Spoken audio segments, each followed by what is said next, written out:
Fala galera do Razão, tudo bem com vocês, meus amigos? Não fiz pós-jogo, ontem estava também passeando com a família, né? Precisando dar uma descansada na mente, no coração. Voltei para casa hoje, já vou justificar meu voto. Dia de votação, domingão, 6/10. E eu vou fazer esse vídeo para fechar a rodada 29. A gente dá uma analisada no contexto geral, se foi bem, se foi mal, se Fortaleza foi bom para Fortaleza, se não foi. Enfim, vou começar falando um pouquinho do jogo que eu assisti posteriormente, que eu não assisti ao vivo, assisti só no gravado, botei para gravar, assisti no outro dia, que estava no evento e tal. Mas depois a gente vai entrar na rodada efetivamente, eu vou comentar rodada a rodada para cada jogo, tá bom? Então vamos nessa, espero que você goste. Chegue junto! Salve tricolor de aço, eu canto e torço com amor. Carrego no peito esse meu sentimento, é razão tricolor. Pronto, meus amigos, já estou aqui no meu BI e você que você não me conhece, eu sou Danilo Everton e você é muito bem-vindo aqui ao Razão Tricolor. A gente faz o fechamento da rodada a cada rodada, né? Tá se acabando, é tudo, menino. Tá nova rodada só para a gente fazer esse vídeo de fechamento de rodada, mas foi uma rodada em que o Fortaleza conseguiu. Ele manteve a lógica, né, de não vencer o Grêmio. Isso é ruim falar isso, mas é o que nunca aconteceu. O tabu foi mantido lá.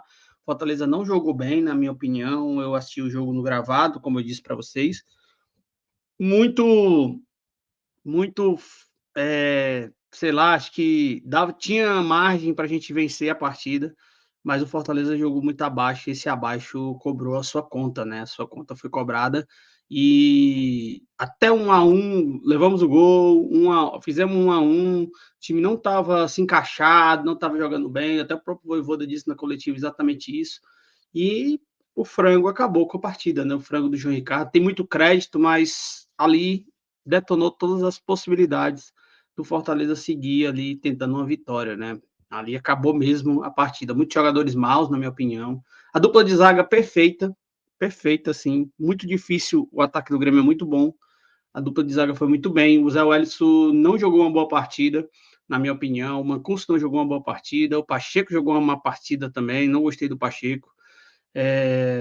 O meio-campo ali que a gente já tinha formado no pré, eu disse, cara, o Martinez seria um ideal por ter muita velocidade, ter muita intensidade. Não aconteceu, ele entrou com o Hércules jogando bem, o Hércules jogou bem. Saiu com dor de barriga, viu? A transmissão disse que foi brigando com o Vojvoda, não, foi dor de barriga mesmo. O Zé Wellington não jogou bem, na minha opinião. O Rossetto foi mais na média dele mesmo. Quando o ataque, o Luciano não funcionou, o Breno não funcionou. O Pikachu jogou muito bem defensivamente, mas ofensivamente não produziu tanto. E o Fortaleza caiu nas garras do Grêmio e a gente não conseguiu fazer. E ainda, mais jogando ruim, o Luciano ainda teve a bola, né? Deu de cabeça, o goleiro até se quebrou na bola, foi engraçado. Engraçado assim, não foi legal, né? Mas engraçado o jeito que ele caiu, se tremendo ali, com muita cãibra, né? E o Lucero teve a cabeçada que ia no gol, o goleiro salvou, mas o Fortaleza não fez uma boa partida, mereceu realmente o Grêmio vencer aquela partida. E com isso, no geral, a rodada foi até mais ou menos boa para o Fortaleza no quesito G4. A gente vai trabalhar com o G4, porque o título a gente vai falar. Eu já disse aqui, desde algumas rodadas atrás, o título ainda é uma briga meio distante, olhando mais longe, mas é uma briga ainda o título. Mas a briga principal é essa do G4, né? Se manter ali, o Flamengo já começa a dar uma encostada, então é muito bom manter esse foco nesse G3 aí e seguir adiante com essa situação. Mas vamos lá. Olha comigo. O Criciúma ganhou do Atlético, era previsto, a gente estava falando do Criciúma que ia ganhar. O Cruzeiro poderia ter pelo menos empatado com o Fluminense, mas o Fluminense ganhou. Não foi muito bom para o Fluminense, porque o Fluminense estava abaixo, ele era o dos três ali, Vitória, Fluminense e Corinthians, que era o que estava mais, que ia sair mais longe aí, mas ficou só um ponto, né? Que a rodada se desenrolou e o Corinthians empata, o Vitória também empata. E aí a gente viu que o Cruzeiro não teve forças, né, no Campeonato Brasileiro. É um Cruzeiro na qual, na realidade, é um Cruzeiro que a verdade é que pipocou, né? ele estava com o time muito bem, melhor mandante. A gente teve todos os cis ali para falar no confronto Fortaleza e Cruzeiro. Depois que entrou a galera que foi contratada, o time se acabou. Essa é a grande realidade. Depois que a galera que entrou, o time se acabou real oficial. Não teve mais aquele Cruzeiro que jogava bem, né? E aí o Grêmio vence Fortaleza, a gente já falou um pouco aqui, um time que não jogou bem, o Grêmio jogou bem, e teve expulsão, teve frango, aí foi uma partida muito caótica do Fortaleza, na verdade. O Botafogo venceu o Atlético, fez um gol ali no começo da partida e o Atlético não teve forças, o Atlético está entrando já na briga real oficial para rebaixamento. O Atlético Paranaense, o grande Atlético Paranaense no seu centenário, saiu das Copas, esqueceu muito o Campeonato Brasileiro, foi voltar para o Brasileiro, mas não voltou ainda, perdeu dentro de casa. Eu estava com muita fé que o Atlético embarreirasse aí o Botafogo, situação de não vencer, pelo menos no empate, o Atlético não teve forças, achei bem esquisito, assim, tá bem esquisito esse Atlético. Aí o Vitória faz um empate totalmente heróico, com um golaço, né? Um 2-2 que o Vitória aí, todo do Vitória se empolgou bastante. Deveria se empolgar, porque o Galo estava completo. O Vitória foi buscar e mostra que é um time que está lutando, né, para não cair. E eu torço muito pelo Vitória, sabe? De verdade, eu torço pelo Vitória. Se fosse o Bahia nessa condição, eu queria que o Bahia se caísse mesmo. Mas o Vitória, eu tenho um apreço pelo Vitória. Não me pergunte por quê, acho que 94 ali, 95, aquele timaço do Vitória ali chamou muita atenção. Era um time do Nordeste, aquele negócio, né? Mas o Vitória está lutando ainda. Está na zona de rebaixamento hoje, mas está lutando e tem condições aí, já que Atlético Paranaense entrou na briga, o Fluminense e o Corinthians titubeiam sempre, vai que o Vitória consegue segurar essa vaga aí na Série A. O Bragantino empatou com o Palmeiras, aí ele para o time do Abel faz tempo que não perde, mas não venceu, isso é importante. Eu botava mais ficha na vitória do Palmeiras do que na vitória do Botafogo contra o CAP, mas o Bragantino segurou o empate lá em Bragança, 0-0. O Bahia, a gente já tinha dito que tinha 2 tabus aí, o Ceni e também o Bahia não venceu o Flamengo e continuou o tabu. O Flamengo 2-0 no Bahia. Bahia é um time muito rema-rema, né? Toca de lá, toca para trás, toca para o outro, toca para o lado, toca para o lado. Objetividade quase que zero, nula. É um time que é muito bom, mas não tem capacidade aí de ser finalizador, né? De concluir jogadas. O Flamengo vem com uma toada maior, né? Agora com o Vitor Luiz ia falar, né? Mas é o novo técnico deles aí, que eu esqueci o nome. E ganhou a segunda seguida, 2 partidas, 2 vitórias, né? O Corinthians empatou com o Internacional, esse gol foi do Internacional, eu até postei lá no Blue Sky, que eu disse foi gol do Cuiabá, foi gol do Vitória, foi gol do Fluminense, foi gol de todos os seres humanos que amam o bom futebol, né? O Corinthians estava vencendo com um gol de pênalti, e aí foi lá no final do jogo, empatou, e quase que o Inter vira, mas o empate foi bom porque o Inter chegou ao G6, mas não fez 48 pontos, que aí já era mais um concorrente que a gente teria que dar uma olhada para trás. O Inter está muito difícil de ser batido, o Internacional de Porto Alegre, e o Corinthians continua patinando no Campeonato Brasileiro. Tomara que patine até o final e que caia, porque o Corinthians ele é muito irresponsável e contrata sem ter dinheiro, não paga ninguém. Um time desse não tem merecimento de estar na Série A. Com todo respeito aos corintianos, não é assim que se faz futebol. A gente fala muito disso. Não é raiva, tem até amigos que são, né? Como o pessoal diz, o Bruno da Priscila, Bruno Granja, meu parceiro aí, é o marido da Priscila, que era aqui do Razão. Mas, meu amigo, não tem como torcer para esse time, sabe? Porque é muita irresponsabilidade, é muita coisa errada e o futebol não precisa desses exemplos ruins. Pelo menos o futebol brasileiro, na minha opinião. Então, Corinthians, você se despacha para a Série B. Bianquinha, quando nascer, vai nascer olhando um time na A e um time na B. E esse time da A é o Fortaleza, se Deus quiser, e o time na B será o Corinthians.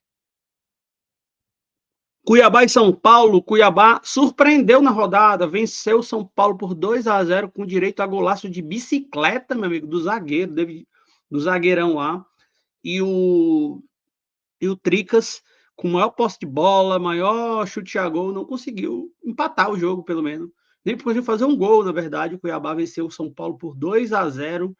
Dá o último respiro, até porque o Cuiabá, se você olha ali, tem um jogo a menos, assim como o Flamengo, né? Que a gente olha, daqui a pouco a gente vai falar. Mas o Cuiabá tem um jogo a menos e virtualmente o Cuiabá pode estar com 29 pontos, com 29 pontos, assim como Vitória, Corinthians e um atrás do Fluminense. Então, esse Cuiabá ainda não morreu, tá? Eu acho que o Atlético Goianiense já entregou os pontos, mas o Cuiabá ainda está vivo com essa vitória, principalmente. Vamos ver se segue a toada.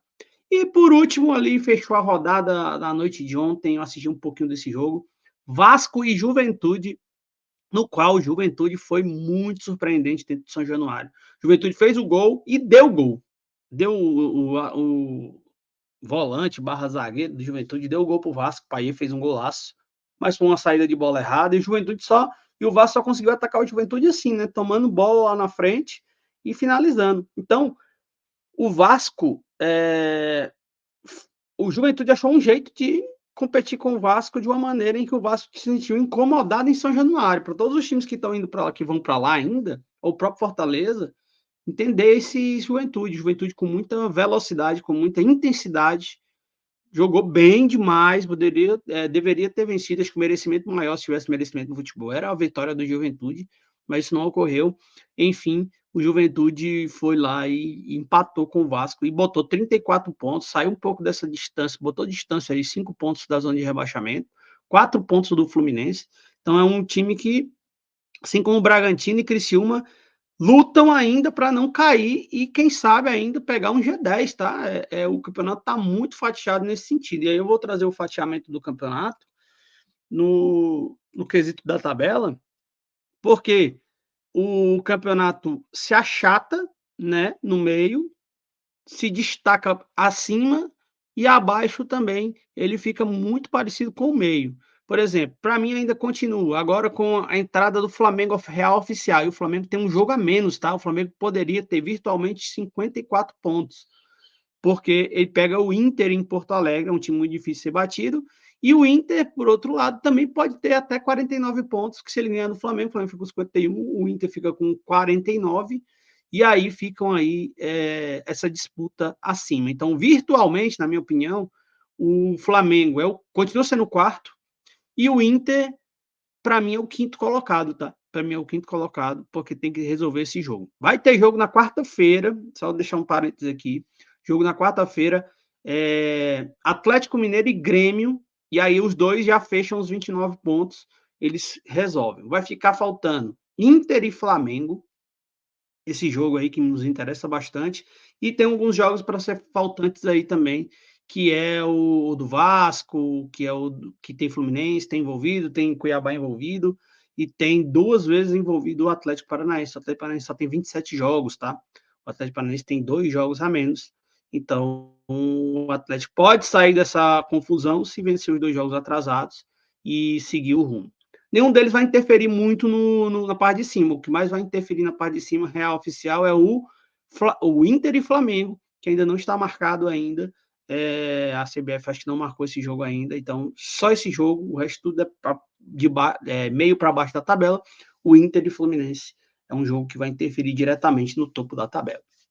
Então, eu corto agora o campeonato com Botafogo, Palmeiras, Fortaleza e Flamengo.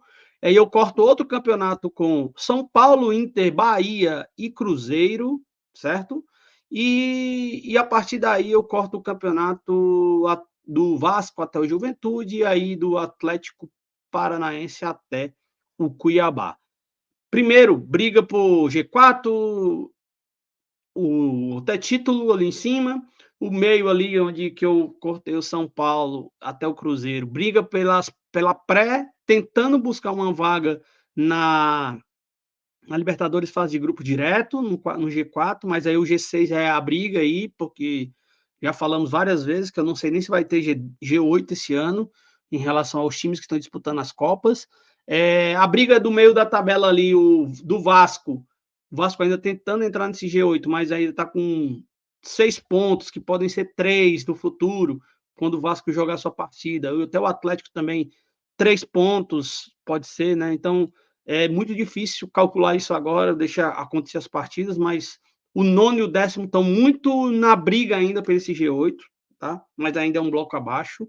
E a briga, para mim, do Atlético Paranaense hoje, né, com 27 jogos, até o Cuiabá, por 3 vagas na Série B 2025. Essa é a grande briga. Para mim, fatia o campeonato desta forma.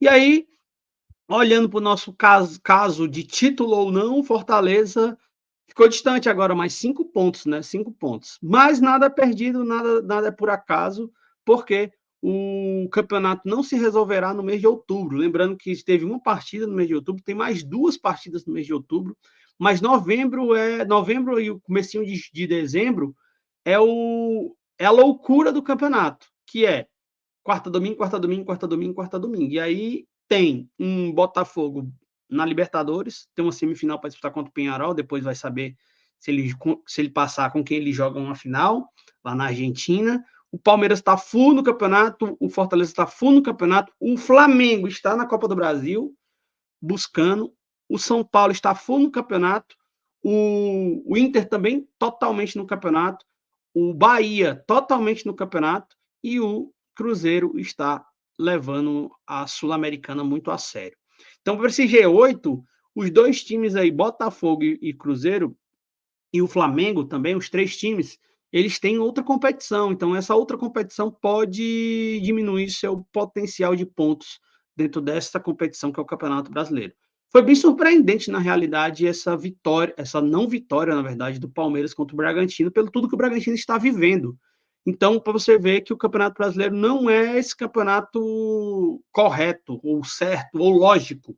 Não é. Está longe disso, está longe de ser lógico. O Campeonato Brasileiro é um campeonato muito louco e que vai trazendo surpresas a cada momento. Essa vitória do Cuiabá contra o São Paulo é uma hecatombe, uma surpresa, porque o São Paulo, olha só, o São Paulo poderia estar hoje com 50 pontos, galera. 50 pontos estaria no corte de cima, no primeiro corte. Mas o Campeonato Brasileiro é desses. O Campeonato Brasileiro tem essas loucuras e essas confusões normais. Vamos lá para o histórico de posição e a gente vai ver que a parte de cima, o pelotão de cima da tabela, já está na 29ª rodada aqui, o pelotão de cima da tabela está seguindo a risca o momento de dizer, este pelotão pontua demais. Por exemplo, o, o, o Botafogo ele empata com a média histórica de 60 pontos para o primeiro colocado na 29ª rodada.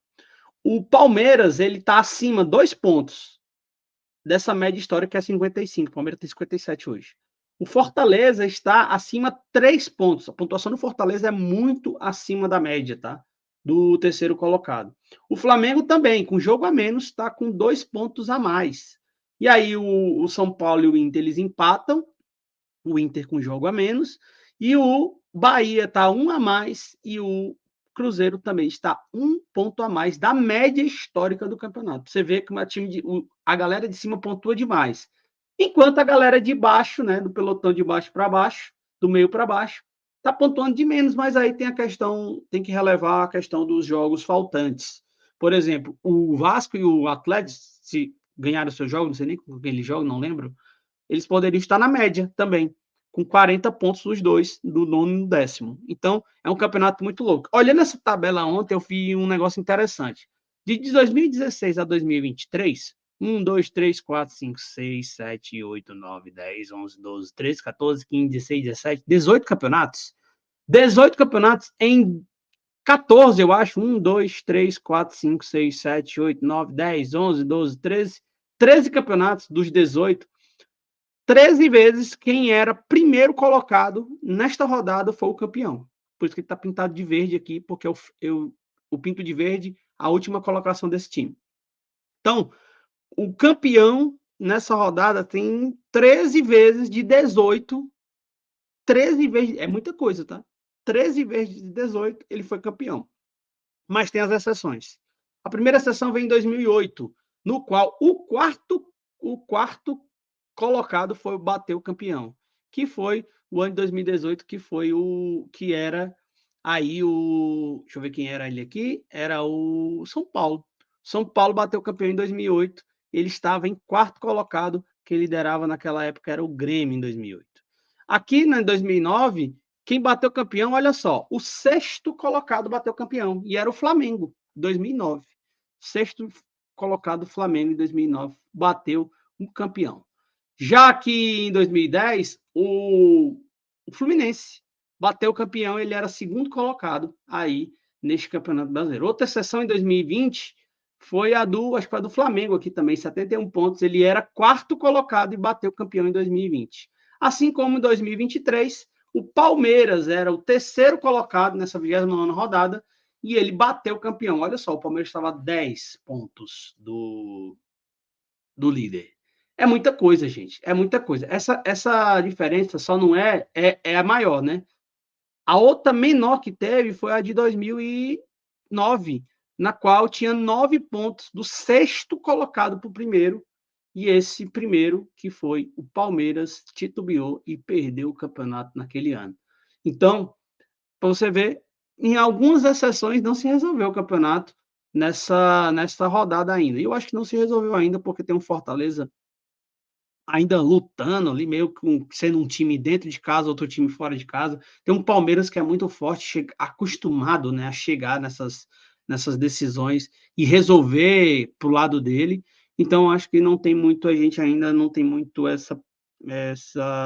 não dá para saber quem é o campeão. Ainda tem o Botafogo, que a gente tem sempre um pé atrás com o Botafogo, porque ele é bem, não é confiável, né? E aí eu fiz uma tela de simulador, que eu vou acompanhando por rodada agora. O que é que ela aparece? Ela aparece o seguinte, ela aparece os 5 primeiros, o G5, e aqui ela diz aqui, ó, aproveitamento geral, quanto é o aproveitamento geral, e isso destrinchado em pontos. Lembra numa live aqui atrás, acho que foi na segunda-feira, eu e o William fizemos as contas, qual é a projeção de pontos para cada time. Então, se for via aproveitamento geral, o Botafogo, por exemplo, ele tem 69% de aproveitamento geral do campeonato, dentro e fora de casa. E aí ele faria 19 pontos, terminaria com 79, já que ele tem 60 hoje nessa rodada 29. Então, a projeção do Botafogo pelo campeonato geral, é 79 pontos. Ele bateria campeão. Ele seria um campeão com bastante pontuação. Mas nem essa aqui é só projeção, não é algo que a gente crave no momento. Aí tem outro aproveitamento como mandante. Considerando os 76,2 de aproveitamento com o Botafogo como mandante, ele faria 9 pontos em casa. Nos jogos de casa, ele faria 9 pontos, que seriam 69 pontos. Essa aí é a projeção para ele. Se ele perder todos os jogos fora, ganhar só em casa, seria 9 pontos, 69 pontos. E o Botafogo tem 4 jogos em casa. Então, desses 4, ele perderia 1 e ganharia os outros 3, tá? E o aproveitamento como visitante, 62,2%, que é um aproveitamento muito alto como visitante, acho que é o maior de visitante, o Botafogo é o melhor visitante do campeonato. Ele tem aproveitamento de 7 pontos, e ele tem 4 jogos também fora de casa, então ele faria 7 pontos. Então ele perderia 1, ganharia 2 e empatava 1. Vamos olhar para o nosso Fortaleza, para o Lion. O Lion aqui na projeção, ele tem 63,2% de aproveitamento geral. Então ele faria 17 pontos olhando o aproveitamento, quem quer olhar o aproveitamento do campeonato, que mistura tanto em casa como fora de casa, ele faria 17 pontos e esses 17 pontos findaria com 72, já que ele tem 55 pontos. Então, Fortaleza, a projeção do Fortaleza é fechar o campeonato com 72 pontos. Em casa, ele é absurdo. Ele é o melhor mandante do campeonato, sem sombra de dúvidas. Então, ele faria 8 pontos em casa. A gente sabe que o Fortaleza tem Galo, Vasco, Flamengo e Internacional. São 4 jogos muito difíceis, tá? 4 jogos muito difíceis dentro de casa o Fortaleza tem. E a projeção, via aproveitamento em casa, daria 8 pontos. Então, ele, em vez de 12, ele faria 8 pontos, que seriam 2 vitórias, 1 empate e 1 derrota. Não, 2 vitórias e 2 empates, fariam 8 pontos. Ele ficaria invicto, terminaria o campeonato invicto em casa, com 2 vitórias e 2 empates. O aproveitamento seria aí de 63%, 63 pontos. Ele faria mais 8 pontos em casa. E olhando o aproveitamento do visitante, que é 38,1%, muito abaixo de Palmeiras, de Botafogo, até do próprio Flamengo. O Fortaleza é o quarto em aproveitamento como visitante. O Fortaleza teria ali 6 pontos. Ele ganharia 6 pontos dos 5 jogos, né, que ele tem ainda a fazer, né, que seriam o de fora, né? Palmeiras, Juventude, o Fluminense, o Vitória e o Atlético Goianiense. A projeção é muito baixa, então daria só 6 pontos nesses 15 pontos disputados, seriam 6 pontos. E aí, basicamente, a gente olha assim, vai ser esses 6 pontos aqui, vai ser do Vitória e do Atlético Goianiense. Aí o Fortaleza tem que fazer algo fora da curva para conseguir elevar seu patamar de pontuação, principalmente fora de casa. Então, a briga do título passa muito do Fortaleza conseguir vencer esses 5 jogos ou conseguir vencer mais de 3 ou 4 jogos fora de casa e manter seu aproveitamento em casa, como eu disse, em 8 pontos. Então, o Fortaleza pode colocar uma projeção de 6, que faria 61 pontos, combinado com os 55 de hoje, só fora de casa, tá?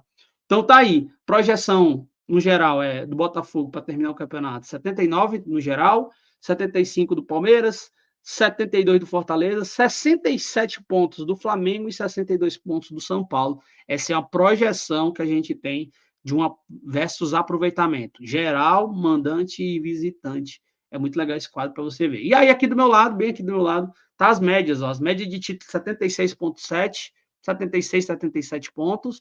A média de G4, 63,59.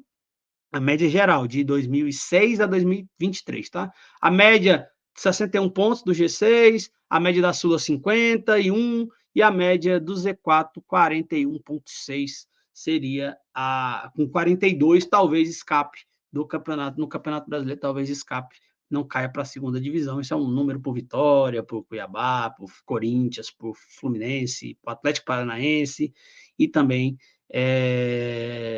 quem sabe ainda para o Atlético Goianiense, mas eu não sei se é para o Atlético Goianiense, tá bom? Então, a última que eu gosto sempre de mostrar é campanhas semelhantes, por exemplo, para a gente ver como é que está esse campeonato, como é que está ainda esse campeonatinho. O Fortaleza tem 55 pontos em 29 rodadas.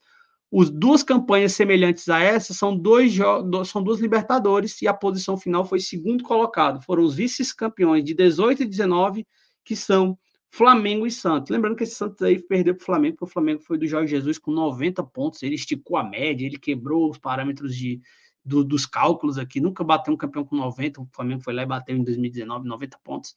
Então, é uma pontuação bem interessante. Aí parece muito com aquela projeção que a gente viu na outra tela. A gente falou 72 no geral, o Flamengo foi esse time que bateu 72 no final.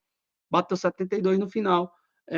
E foi para a Libertadores como segundo colocado. Ele estava na terceira posição. Olha que campanha é muito semelhante. Fortaleza com 29 pontos, 55. É a mesma campanha do Flamengo em 2018. Estava na terceira posição, tinha 55 pontos e fechou em segundo colocado com 72 pontos. Assim como o Santos. Mas o Santos fez um pontinhos a mais aí com 74 pontos. E aí o Santos, mesmo com pontuação de campeão, 74, o Flamengo foi muito superior naquele campeonato e fez 90 pontos, quase, acho que foi 90 pontos que o Flamengo fez, o Flamengo do Jorge Jesus, tá bom?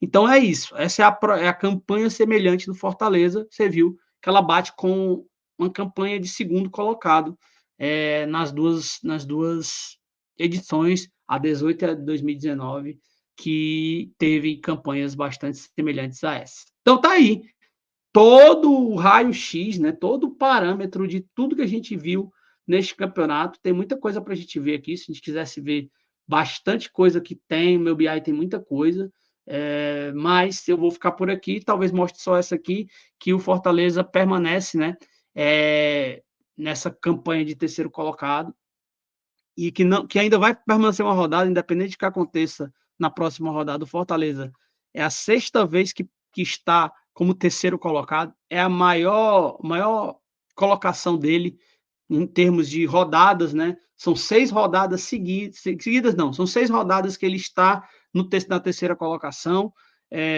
uma vez como primeiro, 3 vezes como segundo colocado, com o quarto foi um, então o 6 já é a maior percentual de posição do Fortaleza. O Fortaleza passou 6 vezes nesta terceira colocação. Então, um time que está realmente na terceira colocação. A maior colocação dele foi a primeira, a pior colocação dele foi a 13ª, então bem longe daquilo que era programado por alguns torcedores, que ele ia brigar por rebaixamento, não aconteceu. 11 rodadas ele subiu de posição, 8 rodadas ele manteve na posição que ele já estava na rodada anterior, e 9 ele desceu. Então é um absurdo um campeonato deste, o campeonato do Fortaleza, campeonato gigantesco do Lion, e quem sabe, né, a gente termine aí com essa 3ª colocação, ou quem sabe melhorar isso, como a campanha semelhante mostrou, na 2ª colocação. E aí, lá para o final, a gente vê se dá ainda essa briga por título, mas o foco real oficial agora é chegar bem nesse reta final e manter essa posição de 3º, ou quem sabe melhorar até ela para a 2ª colocação, tá bom? Gostou dos comentários? É isso. Deixa o like, se inscreva no canal. Você que é de outros dos times aí que aparecem sempre quando tem raio-x da rodada, fica de olho no seu time, fica de olho no nosso BI, a gente sempre fala dos outros times, com todo respeito aqui, a gente não faz chacota. Eu torço por alguns, eu torço contra alguns, isso é normal, nós somos torcedores, alguns torcem contra o Fortaleza, então eu torço contra alguns também, tudo bem, mas você é muito bem-vindo, se você não deixou o like, deixa o like, se inscreva no canal, faz a boa aí para nós, que a gente está aqui mostrando números e dados do campeonato. Hoje é um dia muito de números, né, que daqui a pouco tem a pesquisa boca de urna, tem não sei o quê, né? Como é o nome que chama? É apuração. Então é um dia muito de números, e para você ir almoçar com esses números do Campeonato Brasileiro, 29ª rodada, tá acabando, faltam 9 rodadas, e vamos torcer muito pro Leãozinho. Agora dentro de casa, daqui a 12 dias, 11 dias, descanso agora, sem futebol, um monte de dias sem futebol, seleções vão entrar em campo, e depois a gente volta para a gente fazer todas as performances que pode acontecer do próxima rodada, a gente faz as previsões na próxima rodada, tá bom? Deixa o like, se inscreva no canal, faça a boa, e é isso. Bom domingo com a família, e tudo certo aí para você nessa semana, e a gente se encontra no meio da semana aí, falando mais de futebol, de Fortaleza, de números, de dados, de Campeonato Brasileiro, que é isso que a gente gosta de falar, né? Cheiro no coração. Tchau, tchau. Salve tricolor de aço, eu canto e torço com amor. Carrego no peito esse meu sentimento.